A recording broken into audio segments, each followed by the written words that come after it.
And so a lot of people have been, over the years, the awake people, wondering why they're spraying these chemtrails. And there's many different reasons. Some of them are military, some of them deal with weather modification commercially, and others deal with weather modification for military use as a weapon. They also have a population control agenda, is a hidden frequency control agenda, a hidden agenda to control consciousness of human beings on a planetary scale. There's 3 prongs to this. One's water, one's air, and one's food. So here's how Operation Indigo Skyfall basically works. They've been fluoridating water around the world in industrialized countries. Fluoride accumulates in the pineal gland of the human brain.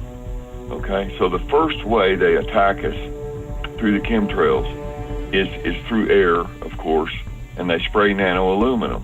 Well, nanoaluminum particulates, they pass through our nose and through the barriers in our lungs. They're so small that our body has no defense against them. And these nanoparticulates are absorbed directly in the bloodstream, and guess where they go? They accumulate in the pineal gland. And so what we have with these chemtrail sprayings, we have nanoaluminum in the air, then we have fluoride in the water, and then we have glyphosate in the food.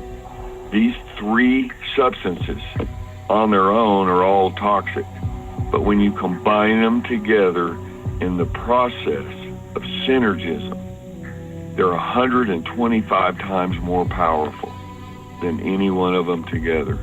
So it's a super concentrate of toxins.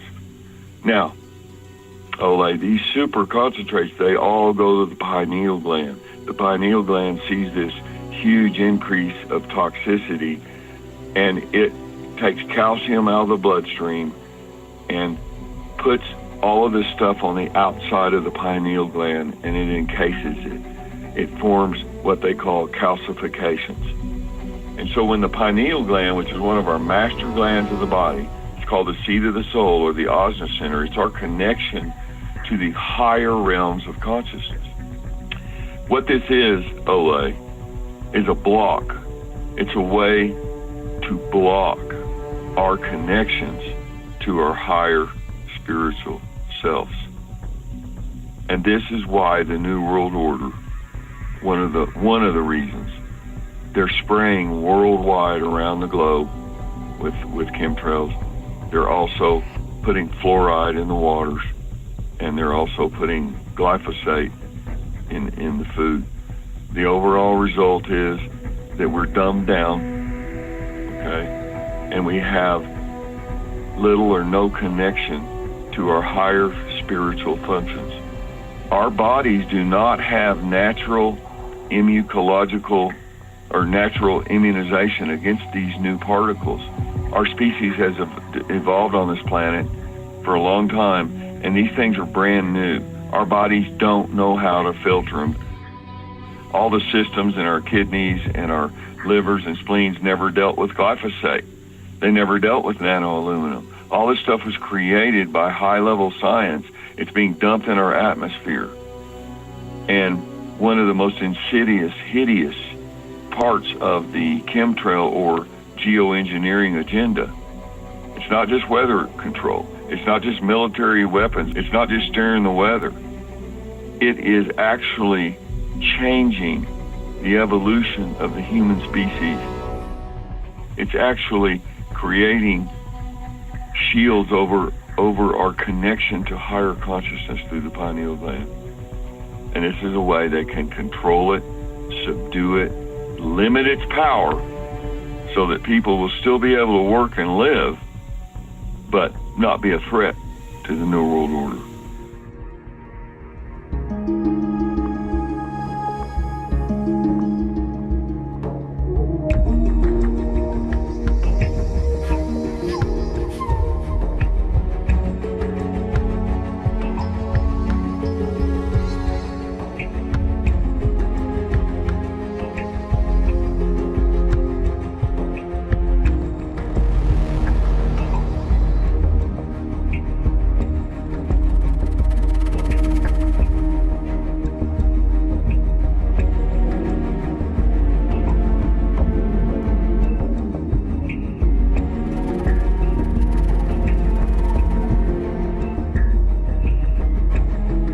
inside every person, you have control over electromagnetic fields.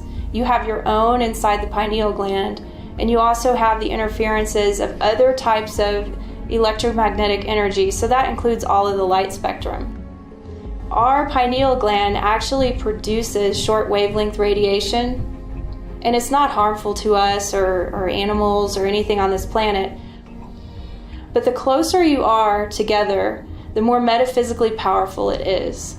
There's a lot of distractions to keep us from being in touch with the power that we have in our DNA and the organ, the pineal gland. That organ is tremendously important. It has been just very surveyed over in medical science. Students are not learning about it. There's a reason for that.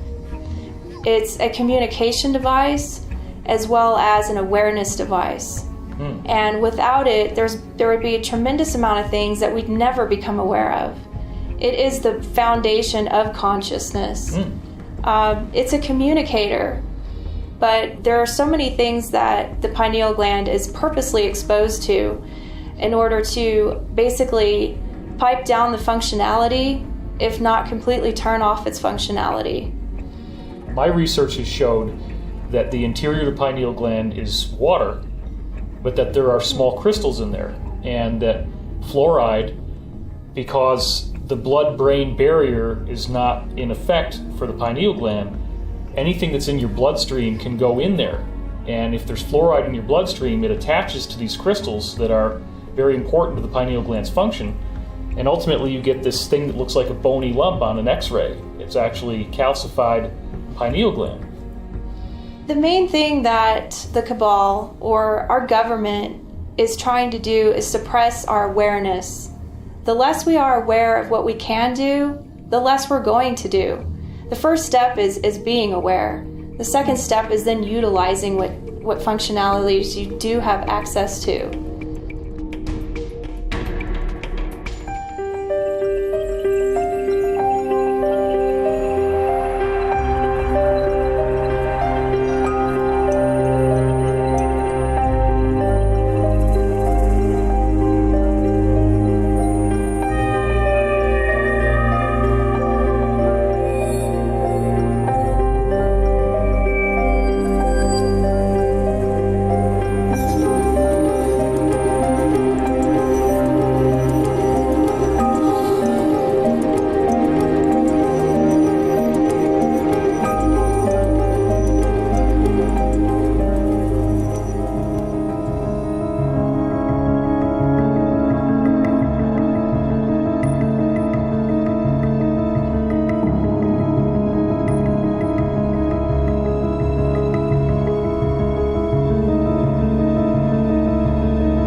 Yes, cryptocurrency is a nail in the coffin of the bankster parasites. Yes, digital currency is a tool of the totalitarian tyrants. No, these statements are not contradictory. But don't worry if you think they are. You're just a victim of the Bitcoin psyop. If so, then you have fallen for an embarrassingly simple trick. That trick is to use the words Bitcoin and blockchain and cryptocurrency and digital currency interchangeably, as if they are all the same thing. They are not. A blockchain is a cryptographically secured ledger that can be permissionless and decentralized. The system that Bitcoin runs on is called blockchain. Think of it as a modern version of an old-fashioned bookkeeping ledger. But instead of a handwritten list of entries and calculations, a blockchain is a digital list of entries and calculations. A block is simply a bundle of transactions. Think of a block as a whole page of transactions in the old-fashioned ledger. A blockchain is just a chain of blocks. It's the same as a whole series of pages in the old-fashioned ledger. So what does the blockchain record? Well, whatever you want it to, of course. It can be used as a tool for creating smart contracts, or registering land ownership, or creating decentralized cryptocurrencies. This is where Bitcoin comes in. So what is Bitcoin? Bitcoin is a peer-to-peer cryptocurrency whose transactions are recorded in a public blockchain ledger. The essence of Bitcoin is the ability to operate in a decentralized way without having to trust anyone. The essence of Bitcoin is to be able to use software to authoritatively, independently, without appeal to authority, verify everything yourself. Bitcoin uses a specific kind of blockchain ledger called a public or permissionless blockchain. This means anyone can join the network and contribute to the maintenance of the ledger. Mining in the Bitcoin parlance. The point for today is simply to recognize that there are a lot of separate but related concepts here, and to talk about them as if they are all just one big monolithic thing is not just unhelpful, but purposefully misleading. So yes, the blockchain could be used to create a digital currency that represents the bankster's worst nightmare. Free individuals could use a public blockchain to create a cryptocurrency not issued by, or subject to, any central authority. And yes, central banks could use private blockchains to administer national digital currencies that permanently record and track every transaction in the economy. That currency could be distributed through government-issued digital wallets that act as an individual ID and allow the government to track everything you ever purchase back to you personally. It could be used to create the perfect system of panoptic oversight. And the totalitarians could, as sole proprietors of the private blockchain, target anyone they saw as a threat for removal from the economy by simply revoking their wallet.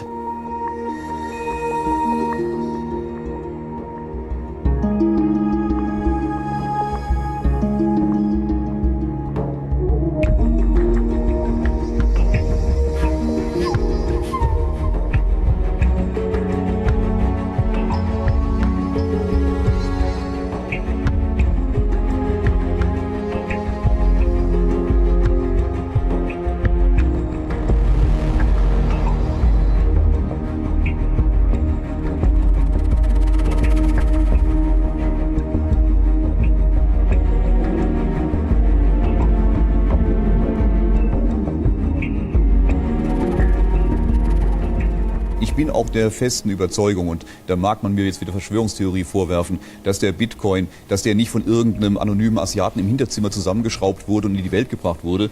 Aus meiner Sicht sind Kryptowährungen als neue Weltleitwährung schon lange in der Vorbereitung. Von wem? Von denen, die auch heute schon unsere Gelder verwalten, von Zentralbanken, das selbstverständlich. Wenn du sagst, die neue Welt wird digital sein, wir wollen weg von dem Bargeld, wir wollen zu einer digitalen Währung, wo wir viel mehr Kontrolle und Übermöglichkeiten haben. Du hast aber null Erfahrung. Du aus der kalten Küche heraus machst du eine Kryptowährung, da kann so viel schiefgehen. So hast du jetzt wunderbarerweise aus anonymer Quelle ergibt sich eine Bewegung, wo man im großen Flächenversuch rund um die Welt mal prüfen kann, wie geht denn das? Was muss ich machen? Welche Stellschrauben sind zu verändern? Nehmen die Leute das an? Und ich habe einen riesen Marketing-Gag. Hätte ich vor 10 Jahren gesagt, wir schaffen das Bargeld ab und machen eine Kryptowährung, hätten die mich vom Hof gejagt. Wenn heute die Regierung kommen würde oder eine Zentralbank kommen würde, wir machen eine Krypto-Weltleitwährung, sind die Leute da und sagen, klasse, da sind wir schon mal reich geworden, mit tolle Geschichte. Ich bin sogar der Überzeugung, dass die nächsten Weltleitwährungen Kryptowährungen sein werden. Aber ganz sicher wird es keine anonyme Bezahlung geben, sondern das gibt ja die ersten Vorschläge, die von den Zentralbanken kommen, auf Kryptowährungen zu gehen, beinhalten ja genau das, nämlich die totale Kontrolle. Dann kannst du jeden kontrollieren, dann weißt du genau, wer in den vergangenen 50 Jahren was gekauft hat, was getan hat und du kannst jeden abklemmen.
We hear it daily from MSNBC and CNN, from the New York Times and the Washington Post, that people who doubt the narrative of what's loosely called Russiagate are somehow acting on behalf of or under the spell of the Kremlin, that we aren't Americans any longer.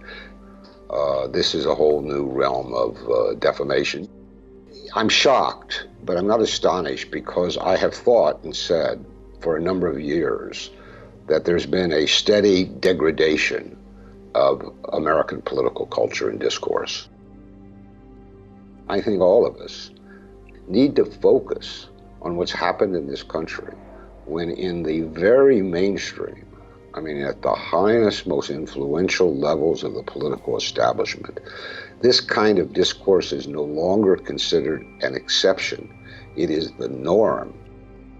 There was a report put out recently by the very influential Council on Foreign Relations. They arrived to very different conclusions that you do and call for an even more aggressive policy towards Russia than we have already. What you think the aims there are of people from an establishment group like this pushing now for ramping up confrontation with Russia? What is the Council on Foreign Relations? It's not just a think tank. The Council is and has been for almost 100 years the single most influential non-governmental center of foreign policy influence. And what it's done over the years, because of its elite membership, is shape essentially the parameters of mainstream discussion. what's kosher and what isn't kosher. They are a reflection of where we're at in this country in terms of our political establishment. But for various reasons, I assure you, this new Cold War is much more dangerous, much more likely to end in hot war than was the 40-year Cold War, which we barely survived. What's the most worrying thing? That the new Cold War is unfolding not far away from Russia, but on Russia's borders in the Baltic and in Ukraine. That we are building up our military presence there, so the Russians are counter-building up, though within their own territory. That means the chances of hot war are now much greater than they were before. Not only do we not have a discussion of these real dangers in the United States, but anyone who wants to incite a discussion, including the President of the United States, is called treasonous. It's a lot of people who are being called Kremlin agents because they want to digress from the basic narrative. And meanwhile, I would add that people in Moscow who form their political establishment, who surround Putin and the Kremlin, and who have always tended to be kind of pro-American and very moderate, have simply come to the conclusion that war is coming. They can't think of a single thing to tell the Kremlin to offset hawkish views in the Kremlin. And these were the people in Moscow who are our détente, peacekeeping interlocutors. They have been destroyed by Russiagate. Their influence in Russia is zilch. So this is the damage that's been done. There's never been anything like this in my lifetime.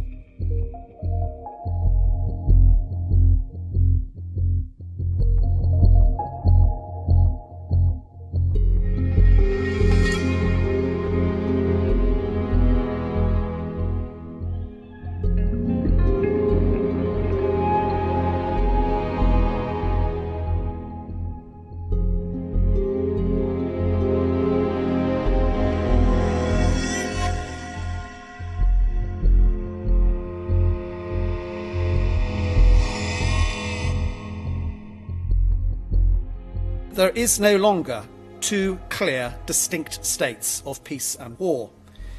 What constitutes a weapon in this grey area no longer has to go bang. Energy, cash as bribes, corrupt business practices, cyber attacks, assassination, fake news, propaganda, and indeed military intimidation are all examples of the weapons used to gain advantage in this era of constant competition. The arch exponent of this is Russia. They represent a clear and present danger. They are now on Europe's doorstep. And the character of warfare is making it much harder for us to recognise true intentions and thus distinguish between what is peace and what is war. Now, this system warfare has to be defeated. Russia, I think, could initiate hostilities sooner than we expect. Most likely, they will use nefarious actions to erode the capability of NATO and threaten the very structure that provides our own defence and security. It will start with something we don't expect. But we may not have a choice about conflict with Russia. So, what should we be doing differently? We should identify Russian weaknesses and then manoeuvre asymmetrically against them. We've got to continue to work at improving NATO. And I think to do all of this, we need to return to an annual or biennial NATO exercise rhythm. This would allow frontline countries to practice mobilisation. We need to prepare ourselves to fight the war we might have to fight.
Now we have the Trump administration, orchestrated mostly by the Pentagon, saying that's not enough, really.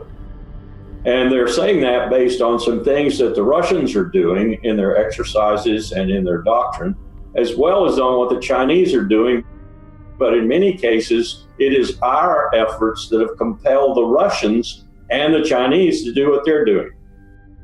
So this is another form of what you might call Cold War-like competition starting up to keep our military-industrial complex alive and well prospering, as well as to deal with what might be potential threats in the world.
Did the First Lady really swat the president's hand away again? Melania Trump looked radiant yesterday, but some on social media are convinced the president reached for her hand and she rejected him. And not the first time. You'll recall the First Lady seemed to swat the president's hand away during a state visit to Israel last May. Melania simply doesn't want to hold this man's hand. It's clear and obvious.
What is a targeted individual, or a TI?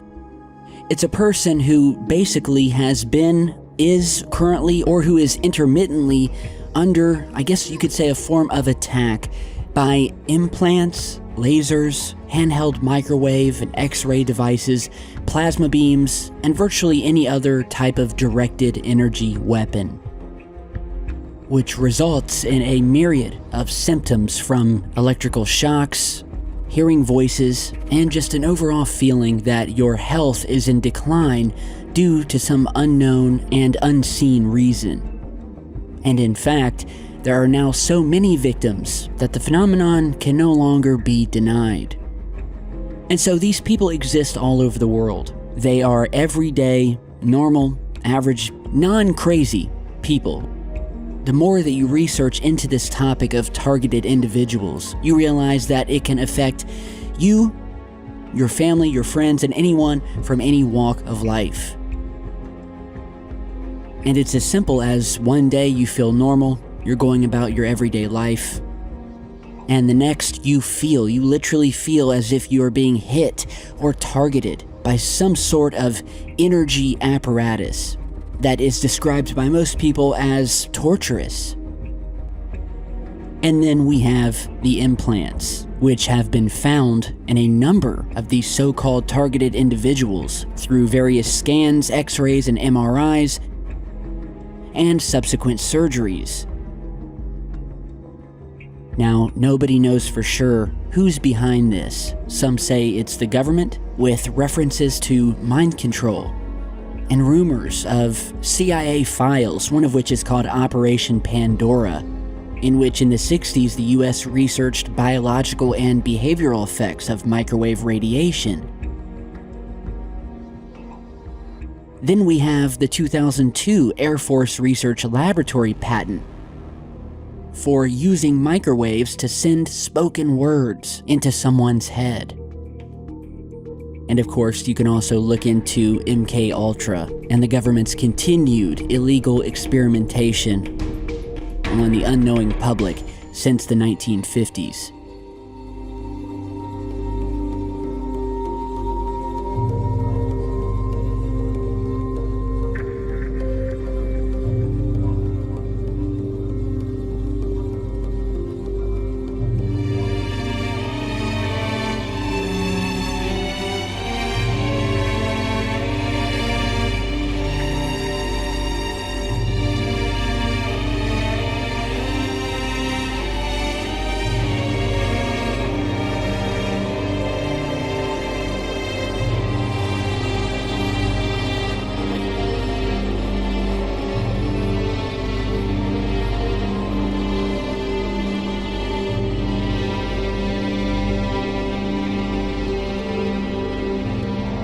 Gang stalking is a little bit of a misnomer because we're not talking about street gangs here.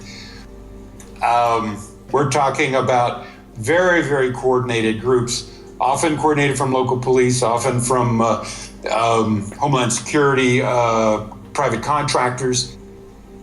There's a number of names: community stalking, vigilante stalking, in which all kinds of civilian spies are enlisted in order to target individuals who are designated as, well, who knows, you can get on these lists in a number of ways to become a targeted individual. Could be that you're a whistleblower. That's very common. In other words, a way to neutralize people and eventually destroy the lives of people who are questioning the system. The goal of these community spying networks is to neutralize, discredit, ultimately destroy individuals that the state deems as problematic. So it's really a disposal system for citizens. And so you get a whole network, incredibly organized, vertically integrated network in which many citizens, often ex-military, often ex-police, often military, often police, often civilians, often bottom feeders. These would be what we call the perpetrators, who actually are carrying out the gang stalking operations against the TIs, who are the targeted individuals. And normally, this involves at first a few years of surveillance so that the targeted individual or the TI doesn't even know that they're being targeted. But the perpetrators, the hierarchy there is getting a psychological profile on the individual so that they can figure out how best to push their buttons, harass them, get them to get pushed over the edge so they will act out. The diabolical genius behind this program is that the people who become perpetrators are also controlled. So they control not only the perpetrators, but through the perpetrators, they control and try to destroy the lives of the targeted individuals. And this can go on for years. And of course, if you are a targeted individual, this information is life or death. Sure. Because if you don't know what's happening, you literally can be driven to suicide, as many have, or to act out. And again, why they want to get you to act out is so they can arrest you or put you in an institution. And since the institution and the police are in on it, generally speaking, you know, you're better off not going to the police, and you're better off not going to a psychologist, because once they get you institutionalized, then they can throw away the key. And of course, they do want to isolate you from your family. They want to isolate you from your friends, all to, you know, make you more apt to commit suicide or be easier to take out. It's a total control system. This is Orwell and Brave New World coming true in a dystopian tyranny. You mentioned gaslighting. And gaslighting is an amazing phenomenon. That's where you try to convince somebody that they're crazy. And the reason I think this is important, I mean, I think that a lot of people are waking up, and as they awaken, they're going to realize that the mainstream media and mainstream thought is going to try to gaslight them. Now, gaslight them, try to make them think that they're crazy. Well, first of all, they'll call them a conspiracy theorist. But that's the whole role of mainstream media in terms of the awakening community. To try to convince our families, our kids, that we're crazy because we're waking up. The technology now includes directed energy weapons, or what they call non-lethal weapons, or slow kill, or hands-off torture. So people can be harassed electronically in their own homes. Heart attacks can be induced, and are. At the very top, we have the Illuminati bloodline Satanist families who are kind of behind the whole thing to give us a self-policing fascist totalitarian state. So we police ourselves. It is of global significance. There's nowhere to hide.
So are you yourself a targeted individual? Oh, yes.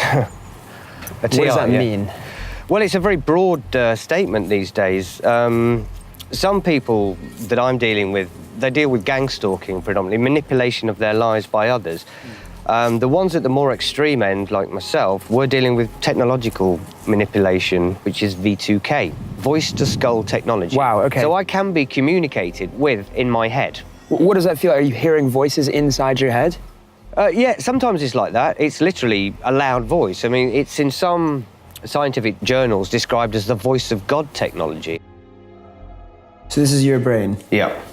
And what are we looking at? The implants here. The ICT implants. You don't need any medical training whatsoever to see that these are foreign bodies. So Okay. That's the real game changer. The reports I've got on both MRI scans say there are no abnormalities showing. They were trying to discredit me, saying that I needed psychiatric treatment, and they were covering it up. I wish I was mad. I wish I had a mental illness. I do. I wish I was psychotic. I wish I was bipolar. I wish I was anything, because I could get treatment for that. For this, I can't.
We will adjust to whatever is resonating in our environment.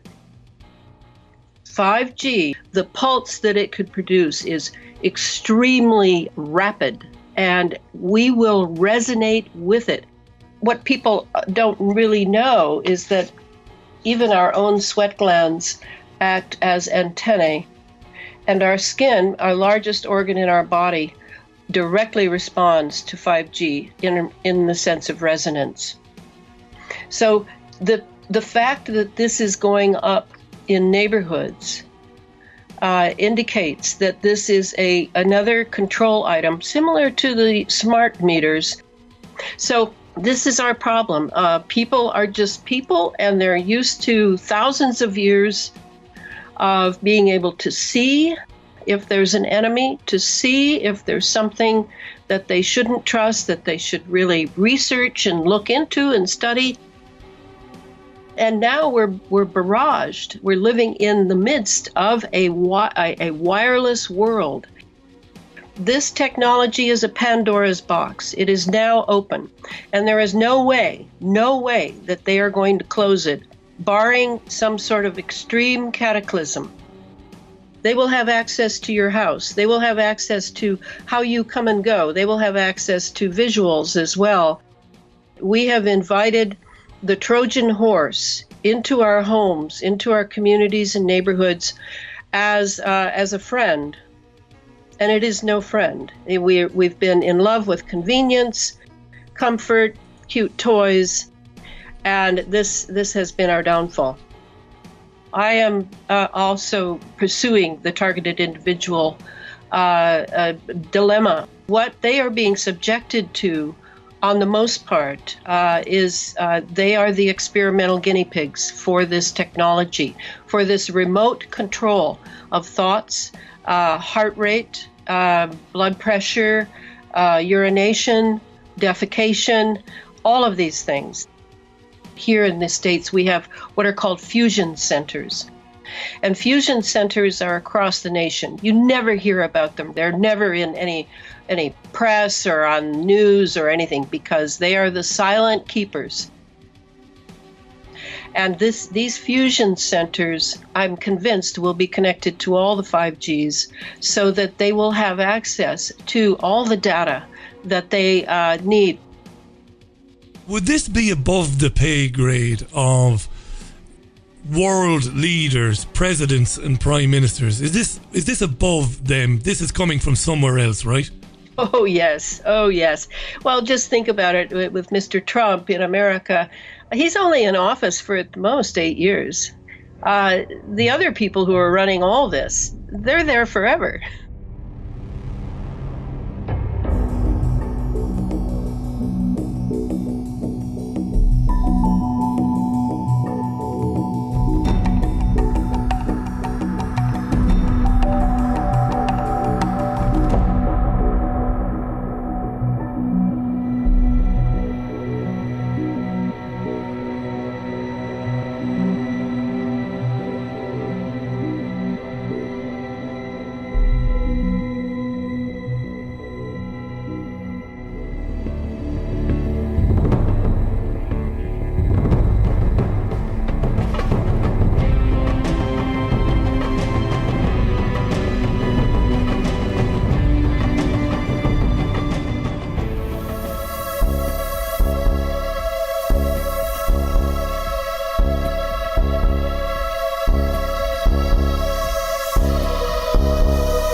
The reptilians have the ability to literally inhabit or possess our bodies, just like stories of demonic possession from the old days. Reptilians can do this. They can take over control of our bodies, and they can also interbreed with us. The Draco reptilians, which are the leadership caste of reptilians, let's say, they also are psychic vampires. They love to feed on our emotions, especially strong emotions like terror, anger, heartbreak. They set up a lot of people so that they can put them in situations where these emotions will come out, and then they can just invisibly harvest that energy, because of course our bodies are putting out energy all the time, and the more intense the emotion is, the more energy that we put out from our bodies, and they can just basically feed off of that. But the Draco also, they're carnivorous. They like to eat humans, especially babies and young children, because they haven't polluted their bodies. And there's millions of people that have gone missing over the past several decades that have never been accounted for. Where do you hide millions of people? You can't hide them. You know, they're being turned over to these aliens. They'll do anything they can to get them as terrified as possible, because when their bodies are infused with the maximum amount of adrenaline, they get like a kind of a high off of it that they've kind of become addicted to. It's like a drug to them. It's a terrible thing. It's one of the most difficult things to talk about, and it's certainly all by itself that's a reason not to disclose the truth. The aliens which are in control of this place are malevolent, they're hostile, they're invasive, intrusive. They don't care at all about our well-being or our comfort. We are seen by them as being livestock. We are a harvestable commodity. We are human resources. It has been active in human history as long as we've had history. There have been gods from the skies that come down and interact with humans. There have been reptilian rulers that demand human sacrifice all throughout the history of the world. To get to the top levels of the Black Ops world, you have to basically sell out to the aliens in order to get there. That's why the head of the National Security Agency is also the founder of the Temple of Set. If you know what that is, it's devil worship. And they're all involved in that. And that's a whole nother subject. But humans disappear from this world all the time, and they're never seen again. They like to take street people because the cops don't care what happens to them when they get reported as missing. And apparently some of them are sold into slavery, and some of them are just consumed. I mean, how does the president come out and speak about that publicly? The president doesn't even have the power to order disclosure to happen because he doesn't know the whole truth himself. It's because there's security classification so high that he can't even know they exist unless someone tells him. The attitude of the military is any president is going to be gone within 4 to 8 years, but the military will remain and the aliens will remain, and so will the projects that we're engaged in together. And so the president has to be informed that the aliens are here, but there are at least 16 levels of security classification above what the president is cleared for. They treat the president like they treat any other soldier, basically. He's told what he needs to know in order to do his job and no more. The government is in this up to their necks. And a true full public disclosure would require disclosing the reason that the aliens are really here and what they're really doing to us. I don't think that people could hear that without starting a new revolution. We would basically dismantle our government in order to stop them from doing what they're doing, because we are being handed over to the aliens. They already control everything in this world that they need to control. We are not in control of our destiny. Our destiny as a race depends on our relations with alien beings. It's better to know the truth than to go through life under an illusion. And most of the things that we're told turn out on examination to not be true. There's always a level of deception in this world. No matter what you look at, nothing works the way you think it does. We've got to come to grips with what's going on here, because this planet is in a lot of trouble right now. People don't realize it.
Se están viviendo acontecimientos muy importantes, extraordinariamente importantes en la humanidad de cara a, bueno, pues terremotos, ciclones, niveles exacerbados de agresividad. Simultáneamente. O sea, se está acelerando el proceso. Exactamente. ¿Y por qué se acelera el proceso? Bueno, porque todo se va a acelerar. También el proceso solar, ha habido unas tormentas solares potentes y van a ir a más. No tengo ninguna duda de ningún tipo. Las tormentas solares provocan perturbaciones. El viento solar es un factor evolutivo por excelencia. Provoca evolución también. Hay toda una aceleración. Y esa aceleración, para mí, nos dirige hacia que se funda el sistema en el que vivimos, se funda al nivel que sea, y que haya un salto evolutivo, favorecer el salto evolutivo. El salto evolutivo se tiene que producir, caiga lo que caiga, porque será bueno para lo que hay de humano y de positivo en nosotros, porque estamos en la sexta extinción irremisiblemente. Entonces, si esto no pega un cambio brusco, ¿a dónde vamos? Entonces es un cambio violento. Es violento porque no hemos hecho las cosas por las buenas, sino por las malas. Pero realmente el proceso evolutivo es un camino de liberación. A nivel individual y a nivel colectivo también es un proceso de liberación. Es un proceso. No voy a ser libre, sino cada vez me voy a ir liberando de más ataduras. Te pregunto, ¿estamos haciendo algo para remediar este mal que nos corroe a todos los niveles? ¿O estamos haciendo todo lo contrario? Lo estamos haciendo muy poco, y muy pocos, y muy poco. La naturaleza y la evolución es sabia. Si hay una especie miserable, como la especie humana, miserable en el sentido de que se deja manipular, atar, que vive encerrada en el ego, en yo, mí, lo mío, y que está pudriendo el proceso evolutivo, lo normal es que eso se barra de un zarpazo. Si hay un cáncer, el sistema, que es nuestra metaprogramación del ser humano, del yo, mí, lo mío, y de vivir atados a fantasías como el dinero, y que eso importe más que la vida, lo normal es que se acabe con eso. Debemos ser muy conscientes de que es un proceso y que lo que tenemos que hacer es adaptarnos, pero no solo adaptarnos, sino cooperar. O sea, la clave aquí es la coevolución. No lo digo yo, lo dicen, por ejemplo, un científico ruso que descubrió con su equipo que el Sol, el sistema solar, se estaba introduciendo en una nube de polvo cósmico que nos llevaba a todo este proceso, y que la única forma de sobrevivir era la cooperación, es decir, tenemos que ir por el camino opuesto al que vamos.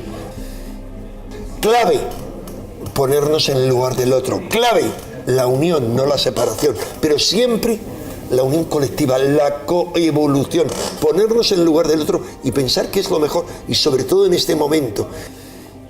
Divide y vencerás es el camino contrario a la supervivencia. Yo creo que en el universo hay sembradores de vida, hay ingenieros planetarios. Estamos hablando de niveles de evolución que nos llevan miles de millones de años de evolución. Seres que serían incomprensibles, conciencias puras. Entonces estamos hablando de seres cuyo interés es que el proceso evolutivo siga adelante, dispuestos a ayudarnos, y al contrario, los diosecillos de la antigüedad quieren que sigamos siendo su chiringuito, su repertorio de energía, y mantenernos en la esclavitud, en el horror, en la división. Entonces, la opción es la conciencia, la comprensión. Primero, partir de la conciencia, de la quietud. Es parar la mente. Para eso no nos hace falta, venga, ponernos a pensar. No, tomar conciencia. ¿Por qué? Porque en el momento que tomamos conciencia, estamos conectando con lo esencial en nosotros, comprendemos que lo único importante es despertar, que lo único importante es vivir desde ese nivel, y desde ese nivel escapar a todas las ataduras. Todo lo que ocurra será bueno, formará parte del proceso evolutivo, y lo que hace falta es vivirlo desde esa conciencia de plenitud, de tranquilidad, de centro de gravedad permanente, que nos permita No volvernos locos con todo lo que ya está aquí y todo lo que viene, y eso que nos lleve al recuerdo de uno mismo. Me acuerdo de mí mismo, lo importante es mi centro de gravedad, no lo que ocurre fuera, y lo importante es dar el salto evolutivo.